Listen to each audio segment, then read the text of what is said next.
Hello everyone, আসসালামু আলাইকুম সবাইকে। কেমন আছেন সবাই? আশা করছি সবাই খুব ভালো আছেন এবং সুস্থ আছেন।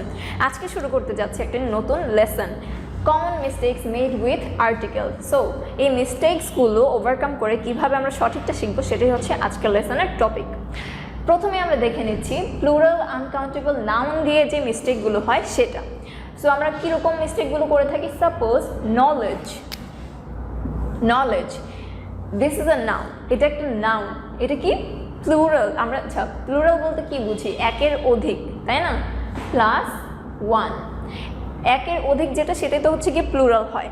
And uncountable which can be counted, যে জিনিসটা আমরা কাউন্ট করতে পারবো না। সো এই ক্যাটাগরিতে পড়ে হচ্ছে নলেজ একটা এমন নাউন যেটা আমরা কাউন্ট করতে পারবো না, ঠিক আছে? সো যখনই আমরা নলেজ ইউজ করছি আমরা কিন্তু তার সামনে এ অথবা অ্যান আর্টিকেল ইউজ করতে পারবো না, ঠিক আছে? আমরা যদি বলতে চাই তখন আমাদেরকে বলতে হবে a piece of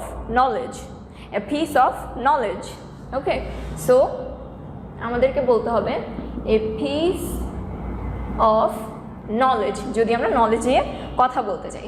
similarly an information, এখন অনেকে বলবে এখানে তো অ্যান ঠিকই আছে আর্টিকেল, ইনফরমেশনের ফার্স্টে যেহেতু ভাওয়েল আছে আই, সো আমরা এটার সামনে কি দিতে পারি?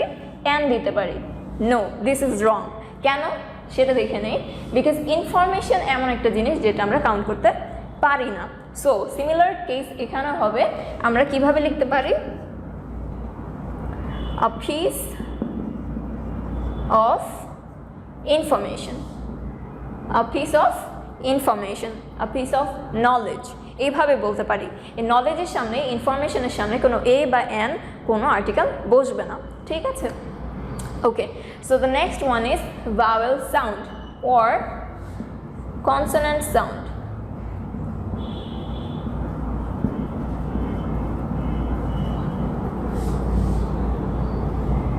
vowel sound or consonant sound.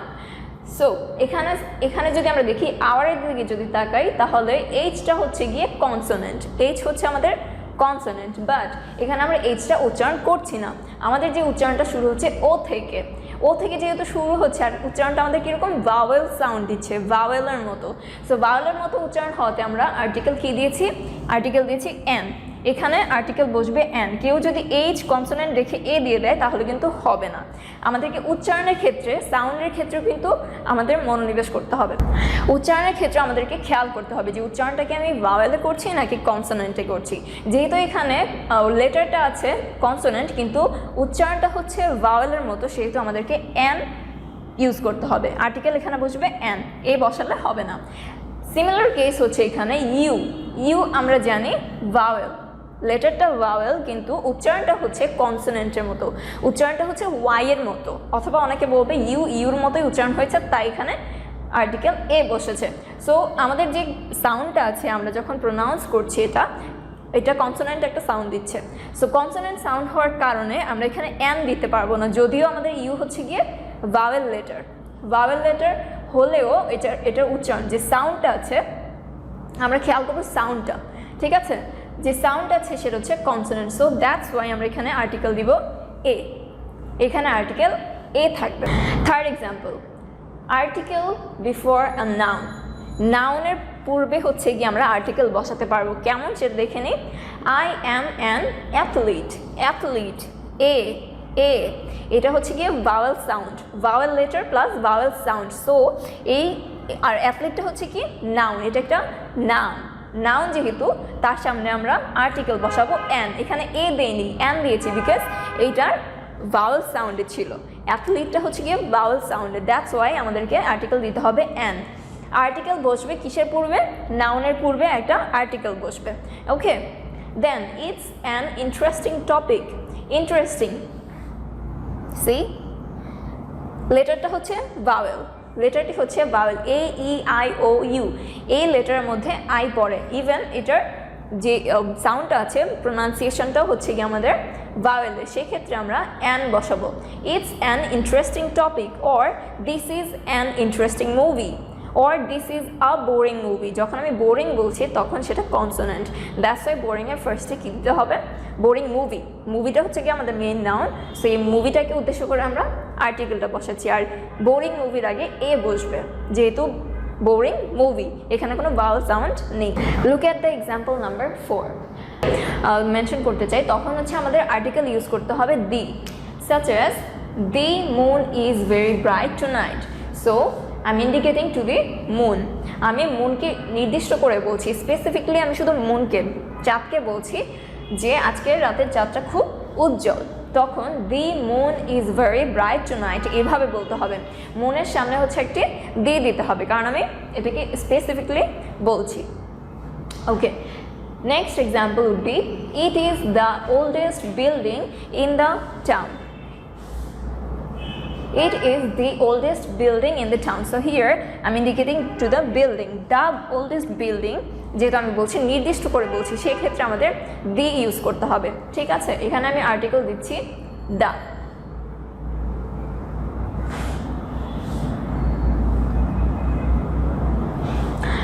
Next example is it is the oldest building in the town. So it is the oldest building, এই বিল্ডিংটা হচ্ছে খুবই পুরানো একটি বিল্ডিং। আমি বিল্ডিংটা নিয়ে কথা বলছি, নির্দিষ্ট করে একটি বিল্ডিংয়ের কথা বলছি যে এই বিল্ডিংটা সবচেয়ে বেশি পুরানো এই টাউনের মধ্যে, তখন it is the oldest building. এই দ্য বিল্ডিংটা বলে আমি বিল্ডিংটাকে স্পেসিফিকলি বলছি নির্দিষ্ট করে। সো যে কোনো কিছু নির্দিষ্ট করে বলার ক্ষেত্রে আমরা দাটা ব্যবহার করব।